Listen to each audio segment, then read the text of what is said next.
If you're a diehard Jujutsu Kaisen fan like me, you've probably thought you figured out everything about the show, but I bet there's some stuff you missed out on. Today we're going over 9 details you missed in Jujutsu Kaisen. Let's hop right into it. 9 similarities to Naruto. This one is pretty obvious, but just take a moment and realize how similar Jujutsu Kaisen's main squad and Naruto's Team 7 are. Both main characters are goofy, laid back, and occasionally idiotic, but they possess demonic and insane power within them that threatens to break out and destroy everything around them, and they don't generally get along with most times. There's a white-haired, mysterious, but generally badass teacher figure who guides them and trains them to the best of his ability, but is mostly very laid back and chill and has a great love for his students. Then there's the dark-haired, cool-headed second boy of the group, and lastly, the cheerful but occasionally boyish girl. Both teams participate in a tournament setting with other teams of people in their age group, which ultimately gets interrupted by an unexpected figure, and they both have strong organizations that want to claim the demon within them for their own gain. While of course, it would be absolutely stupid to say Jujutsu Kaisen copied Naruto, it's not hard to see the inspiration and similarities between the two shows. Number 8. Yuji Itadori's name. Now here's a pretty cute one about our main lovable character, Yuji Itadori. Have you ever wondered where and how anime characters get their names from? Well, Yuji's last name, specifically his family name Itadori, comes from a Japanese knotweed used over there as a traditional medicine with strong healing properties. Gege Akutami, the show's creator, states that the name was given by one of his classmates and he thought it was suitable. Now, the healing nature of the plant that he's named after might as well reference Yuji's caring and loving nature, as he's shown to want to save everyone and everything he can if it is within his power to do so. So making his name after a plant with great medical effects is an interesting detail, and just because Yuji is so damn lovable, here's 2 more mini facts about him. Did you know that his pink hair is actually natural and not dyed in any way? As well as that, despite having a literal demon living within him, he can sleep just fine with absolutely no issues. Number 7. The KFC breakup. The infamous KFC breakup scene is a dark but ultimately memeable scene where Gojo and Geto decide to go their separate ways in front of what appears to be a KFC in the show. This scene has been affectionately called the KFC breakup, and even though it's a heartbreaking interaction, it's still absolutely hilarious that such an intense moment happened in front of a KFC of all places. Still, the scene itself isn't the interesting detail, but the subtle differences between the anime movie adaptation and the series are what is interesting to see.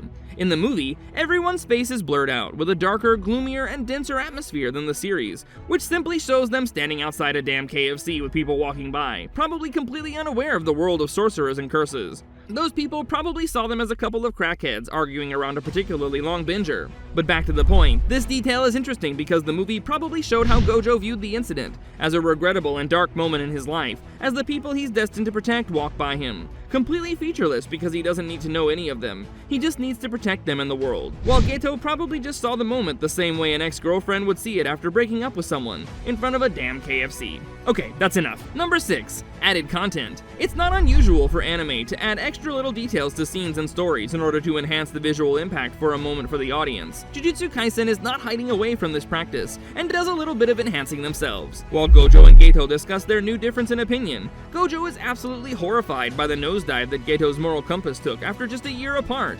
The thought of his closest friend going on to kill an entire village disgusted and enraged him to his core. In his anger, Gojo clenched his fists so tightly that they started bleeding.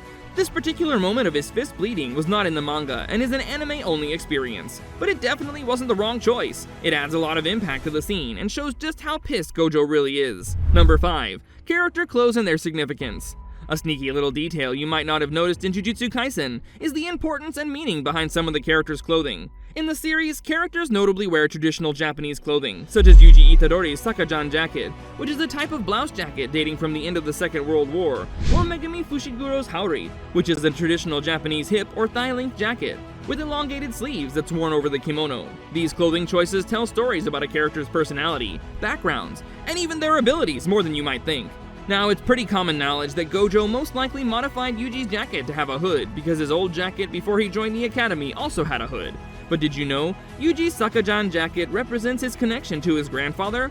Megumi's haori also holds significance because it has the symbol of his clan on it. Paying attention to these details can be a really cool trivia hunt, but they also lead to some interesting theory crafting and ideas about the show. Number 4. Masamichi's laptop has an appropriate operating system.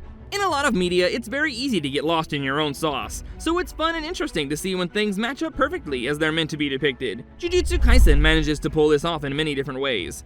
In Jujutsu Kaisen's second season, there are several subtle details that can easily be missed, but one of the cool ones is during a flashback sequence, where the not-yet principal Masamichi Yaga shows his desktop to a younger Gojo and Geto. When we get a look at his screen, we see the familiar rolling hills and gray color palette of Windows XP. That fact really drives it home that this scene is supposed to be taking place in the past, and it's a neat little attention to detail that can be easily overlooked. It would be weird, after all, to see Windows 10 in what's supposed to be a distant time. Number 3. Secret message. Have you ever wondered if there's any secret text or hidden words and meanings in the show? Well, I'm proud to tell you that there's definitely some things scattered around that I'm sure you definitely did not catch. For instance, in episode 18 of Jujutsu Kaisen, after a particularly embarrassing fight for the special grade cursed spirit Jogo, a certain ally comes in to break up the fight. After Gojo completely destroys Jogo in a 1v1, Hanami appears to bail him out of his imminent death.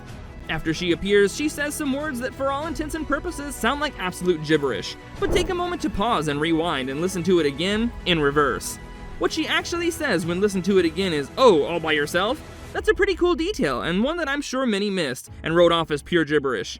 That almost makes you wonder what other hidden secrets are scattered around the anime and the manga. Number 2. Yuta Okotsu's character. Fans who are only familiar with the anime adaptation may have no idea who we're about to talk about. Yuta Okotsu is a character that holds a lot of meaning for reasons we'll talk about in a second, but the character was special enough to be mentioned multiple times in the anime in several different moments. In fact, in the Fearsome Woo Mark, Gojo directly states that Yuta is a character who has the potential to one day grow to surpass him in strength and ability.